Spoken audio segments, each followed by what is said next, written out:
Babaji, wouldn't you say that the only one who can be really objective is the master? Aren't we all prospective masters? Aren't we all trying to work towards that level of consciousness? Yeah, but we're a million miles away from it. No, I don't think so. It depends upon how you look at it. I mean, your journey of 1,000 miles starts from the first step. So if I'm going to see the top of the mountain, and I'll never be able to reach it. But if I am able, take a guide and he breaks it out into 3-4 different stages, something I say, well, that is possible. And then I go to the next stage, that is possible. So the thing about thinking and thinking too much, I mean, you very often say, don't think so much. You very often say it in your teachings. Is it because the thinking is colored by emotions? So it gets, there's an I, there's an ego in it, so it Well, gets the thinking is colored today by the materialistic nature of our thought. You know, that calculation. Our calculative nature brings everything into what is good for me, what is bad for me, whether I gain something or I lose something. So we are not thinking from a totality point of view, we are thinking from an individual point of view. because we don't have the totality vision. Yeah, because we have never gone beyond the tip of our nose. Yeah.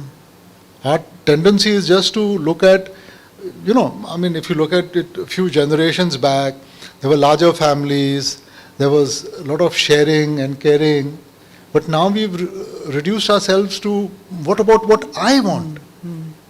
To the individual, not even to your immediate family. It's boiling down to what Me. I want, what about me? So if the narrower you make this circle, you have to take the burden then. If the circle is wide, then there's everybody to share in the burden. So we are narrowing our confines. Technology should have helped us to have more time for ourselves. However, we become slaves to technology, and that little time we had, we are losing that also. But it seems that there's a contradiction between, like for instance, in the case of a mother who is tied to the child, the offspring, in terms of responsibility for as long as they live, by virtue of being the mother. Should we be tied to the child as long as we live? That's the question. Now you've brought a soul in. You know, it's like a teacher and a student. Should the teacher be tied to the student? No, but the responsibility is there, isn't it? His responsibility is to guide the child to stand on his own feet. Yeah. Not to do everything for the child. Not to try and guide the child at every step. Then he is not doing his job as a teacher. Again, that balance, you know, we are not able to cut the umbilical cord. But There is a time when the umbilical cord should be cut. You have to guide the child to be able to take decisions for himself. But we want to take those decisions throughout our life. No, but Babaji, in some ways, it seems a very fine line between a sense of like, I mean, Maharaji would say, you know, you have to take care of your fellow human beings, and probably who else will take care of them? And the family seems to be the unit where that starts from. Taking care doesn't mean that you impose your thought on them also. Na? Yeah. Everybody, and now we are all sitting out here, everybody's perspective of taking care would be different. One person's taking care means that, okay, you keep the house clean. The other person's taking care might be more. Third one's might be less. So it's where you draw the line. Yeah, so you know, most of the time we go by what we think is the right thing rather than thinking about everybody. What is the other person's perspective? You know, so we want to interact with our children, we want to do everything for the children, sometimes not realizing that they may want to do it themselves. They may not want you to sort of interact or interfere in their life to that extent. So that balance needs to be brought about, where you are there for them, but you are not imposing your will on them. Obviously, in marriage, in marriage, it's a very difficult situation because you've always said that marriage should be a 50-50 relationship. But then if one side feels 50% one way and another side feels 50% the other way, how do you ever take a decision and move forward? How do you 50-50 50-50 means it should not be the man's way or the woman's way. There are times when the man will have to give in and there are times when the woman has to give in. How do you decide that, Babaji? No, but that's what a relationship is all about, na? That marriage means that there are two people who've gotten together to complement each other. You bring your strengths, your wife brings her strengths, and the idea is to complement each other and become good friends and see life in that friendship. Sorry, Arjun, does it not mean that 50% wife is right and 50% husband is wrong? Well,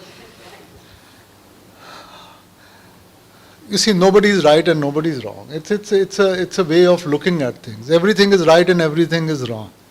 One man's food can be another man's poison. So I don't think so in relationships that's a question of right and wrong.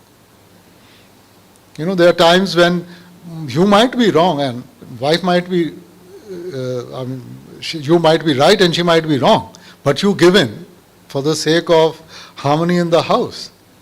So rather than creating situations where we sort of, that harmony is disturbed and most of the issues are very minor here. They're no big deals. So if it's not a big deal and it's not life affecting or something, I mean, back off. Mostly women give in poverty. Huh? Mostly women. Well, first yes, but not now. Now I think the women are, now I'm having questions and answers, I am seeing that the women are more assertive today than the men are. Maybe in your generation it was different, but now women have started asserting themselves. Yeah.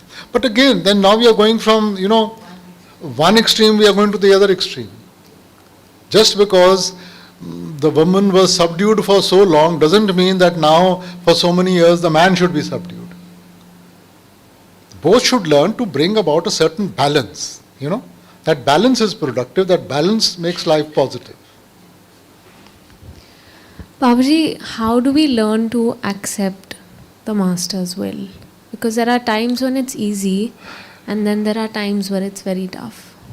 But first we have to understand the Master's will. No? Sometimes, I won't say sometimes, mostly he would give us suggestions about our day-to-day life, about how to deal with situations and all.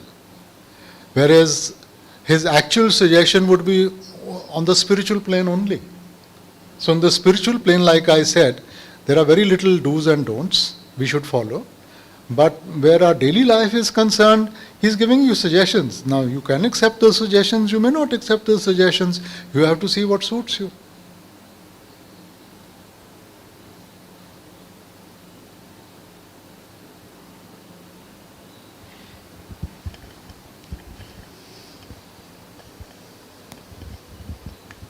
Most of us also, we don't understand what is said in jest and what is said seriously. Sometimes what he says in jest we take seriously, and what he says seriously we take as a joke. So first you have to reach that level to actually make out what he is telling you. You can only follow what you understand. Most of the time we don't understand. Babaji, my question is, on one hand we say, Torkaram hoye te Satgur milai. It is the Guru who will find you, you are nobody to find the Guru. Yeah. Thereafter, where you are born, which family you are born, which schools you study, which is your childhood and all that is destined. Because you have no choice at that time. No, but that is part of that destiny that is created. If your earlier lives, there has been some association with spirituality and you've led a good life, your destiny will be created in that manner where it makes it easier for you to find a guru. And if your life has been very wayward and all that, then your destiny will be created in a manner that it makes it very difficult for you. Hazur, the question is that, let us say that you said if your past life was okay, you had some spiritual backing or whatever it is, association with somebody. But at the same time, we give example in satsang, ke Sadhna was a Kasai, so and so was a Vaishya, so and so, so and so. Now, possibly they couldn't have done very good karmas in their last life to be put in touch with the Guru, thereafter they attain moksha. These are examples given to us, like we say, exceptions prove the rule. Okay? Now, how many Kasais would be there? How many sadhanas would be there? So, it is to give us that confidence that everything is possible. That if a Kasai could be blessed and brought to the spiritual path, why not us? So, sometimes these examples are brought forward through the lives of the mystics, through the stories we talk about them. We hear about Bulle Shah, who was a good soul, an evolved soul, but he is shown as having certain doubts. Now, if that had not played about, how would we get that example? So, these examples are to give us the confidence and to help us understand that it is possible for all of us. So the last question is, we say that the Namdan day is destined. If the Namdan day is destined and my death is destined, how is it that going Who to... said Namdan day is destined? So it is in the books. Which book? I don't know. Coming and going is destined. I don't think so. The Namdan day I've read anywhere. I will bring that. That's it. Coming, Anyway. the day you take birth and the day you leave is destined. That much, yes. सब कुछ हुक्मी आमदा, सब कुछ हुक्मी जाए, जे को मूर्ख आपे जाने अंध अंध कमाए. Okay. Thank you, sir.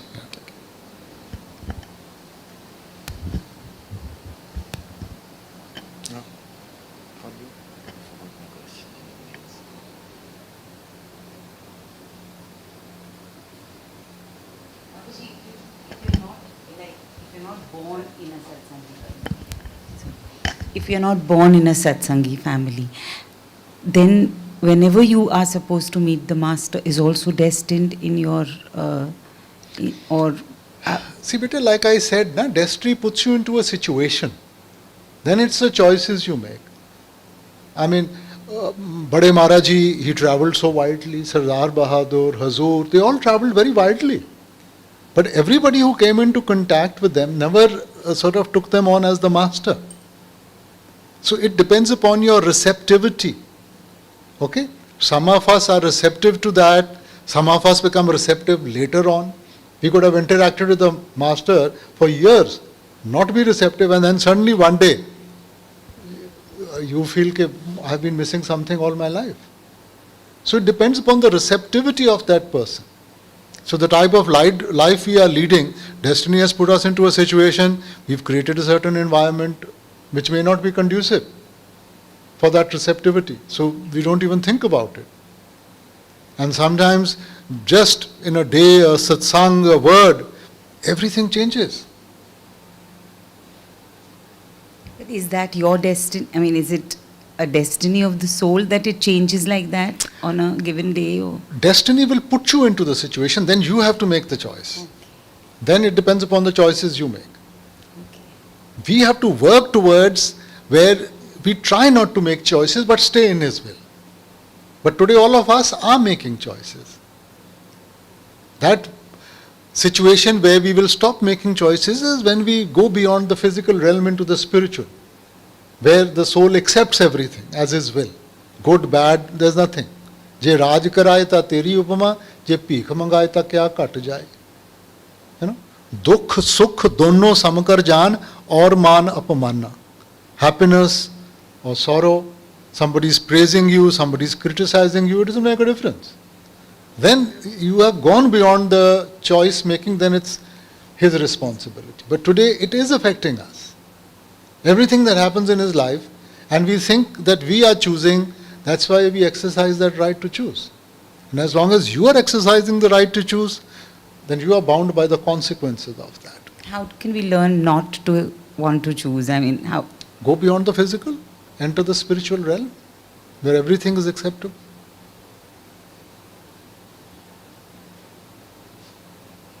A happy husband and an angry husband is acceptable. That anyway, Babaji, as long as you say it's acceptable, it's acceptable. No, it's not a question of what I say, it's a question of what you feel. Then you will accept it in the same manner.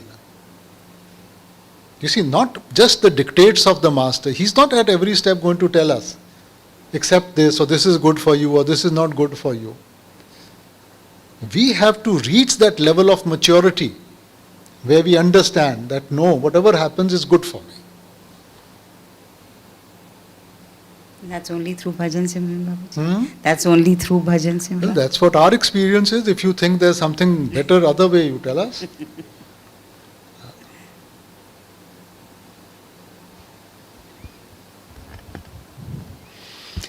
Chalo, हाँ. Okay. Babaji, is it just as how through meditation they say that you can achieve the Lord, does submission also fall in the same category?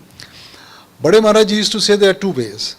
He used to say one is through absolute submission and the other is through meditation. He used to say, rest assured that meditation is the easy way out. Submission means he takes you out, points to the sun and says, what a beautiful moon. And without a single thought, you say, what a beautiful moon. We'll think that he's gone crazy. Is he mad? You see? So, meditation is the path leading to submission. For us, we are using our intellect too much, and that's why we need to bring that mind into submission, and that's why we need that support of that meditation. Babaji, as you said, the receptivity of a person is different. Different people are not as receptive. Is that the relationship where the more you learn to receive, the more you learn to submit? Is it a to and fro relationship? It's again a spiritual maturity that takes place. You know, like we say, as the child experiences life, that helps him to discern, that helps him towards maturity. And for us, we are talking about spiritual maturity. So our day-to-day experience will help us to learn as to what is the right thing. What has life taught us? Has life taught you that your decision-making process has always been right? So as we learn that, okay, our sort of thinking is very limited. What we know, what we see, what we understand is very limited. What he knows and sees is beyond what we know. But even to accept that needs strength and confidence. When you tell a child, you put him on the table and say, jump. Child jumps. You tell an older boy to do that, he'll say, will you catch me? Now the little child is not using his intellect that time. Father has said, jump, he jumps. But as you become older, we lose that innocence of ours. We start using the mind, the intellect, we start thinking. And in that thought process, we start seeing good, bad. Will he be able to catch me? What if I fall down? The little child doesn't. He's too innocent for that. That's why Bible says, be ye innocent as a child to enter into the gates of heaven.